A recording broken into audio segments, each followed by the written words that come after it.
ನಡು ರಸ್ತೆಯಲ್ಲಿ ಪತ್ನಿಗೆ ಪತಿ ಚಾಕು ಇರಿದಿರುವ ಘಟನೆ ಆನೇಕಲ್ ತಾಲೂಕಿನ ವಿನಾಯಕ ನಗರದಲ್ಲಿ ನಡೆದಿದೆ. ಪತ್ನಿಯ ಶೀಲ ಶಂಕಿಸಿ 7-8 ಬಾರಿ ಪತ್ನಿ ಶ್ರೀಗಂಗಾಗೆ ಚಾಕು ಇರಿದಿದ್ದು ಗಂಭೀರವಾಗಿ ಗಾಯಗೊಂಡಿದ್ದ ಪತ್ನಿ ಸಾವನ್ನಪ್ಪಿದ್ದಾಳೆ.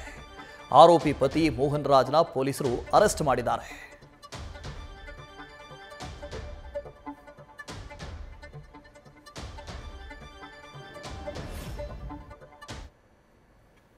ಈ ದಿವಸ ಬೆಳಿಗ್ಗೆ ಹೆಬ್ಬಗೋಡಿ ಪೊಲೀಸ್ ಸ್ಟೇಷನ್ ಲಿಮಿಟ್ಸ್ ಅಲ್ಲಿ ಇರುವಂತ ಒಂದು ಸ್ಕೂಲ್, ದ ಬೆಸ್ಟ್ ಸ್ಕೂಲ್ ಅಂತ ಒಂದು ಸ್ಕೂಲ್ ಇದೆ.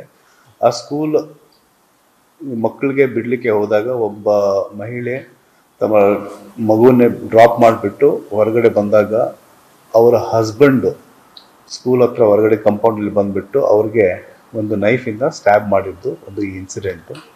ಸ್ಟ್ಯಾಬ್ ಮಾಡಿದ ನಂತರ ಇಮಿಡಿಯೇಟ್ ಆಗಿ ನಮಗೆ ಪೊಲೀಸ್ ಸ್ಟೇಷನ್ಗೆ ಮಾಹಿತಿ ಬಂದ ನಂತರ ಪೊಲೀಸ್ ಇಮಿಡಿಯೇಟ್ ಹೋಗ್ಬಿಟ್ಟು ಅವ್ರಿಗೆ ನಾರಾಯಣ್ ಹೃದಯದಲ್ಲಿ ಅಡ್ಮಿಟ್ ಮಾಡ್ತಾರೆ. She was being treated. First treatment ಇನ್ನೂ ಬದುಕಿದ್ರು.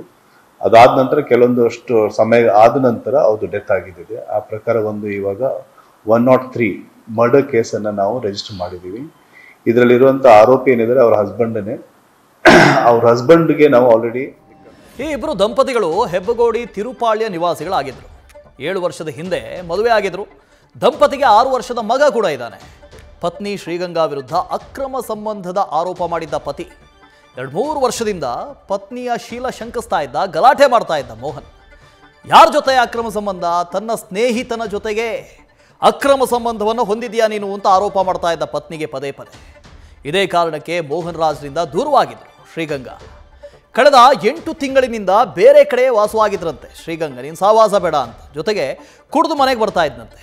ಹೀಗಾಗಿ ನಾನೇ ಬೇರೆ ಸಪ್ರೇಟ್ ಆಗಿ ವಾಸ ಮಾಡ್ತೀನಿ ಅಂತ ಶ್ರೀಗಂಗಾ ಕಳೆದ 8 ತಿಂಗಳಿನಿಂದ ಬೇರೆಯದ್ದೇ ಆಗಿ ಪ್ರತ್ಯೇಕವಾಗಿ ವಾಸ ಮಾಡ್ತಾ ಇದ್ರು. ನಿನ್ನೆ ರಾತ್ರಿ ತನ್ನ ಮಗುವನ್ನು ನೋಡೋದಕ್ಕೆ ಅಂಥೇಳಿ ಮೋಹನ್ ಬಂದಿದ್ದಾನೆ.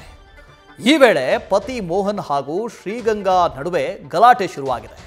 ಇಂದು ಬೆಳಗ್ಗೆ ಮಗುವನ್ನ ಶಾಲೆಗೆ ಬಿಡುವುದಕ್ಕೆ ಬೈಕ್ನಲ್ಲಿ ಶ್ರೀಗಂಗಾ ಬಂದಿದ್ರು.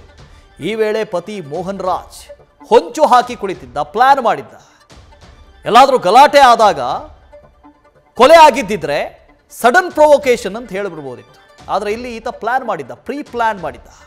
7-8 ಬಾರಿ ಶ್ರೀಗಂಗಾಗೆ ಚಾಕುವಿನಿಂದ ಇರಿದಿದ್ದಾನೆ. ಆಸ್ಪತ್ರೆಯಲ್ಲಿ ಚಿಕಿತ್ಸೆ ಫಲಕಾರಿಯಾಗದೆ ಶ್ರೀಗಂಗಾ ಸಾವನ್ನಪ್ಪಿದ್ದಾರೆ.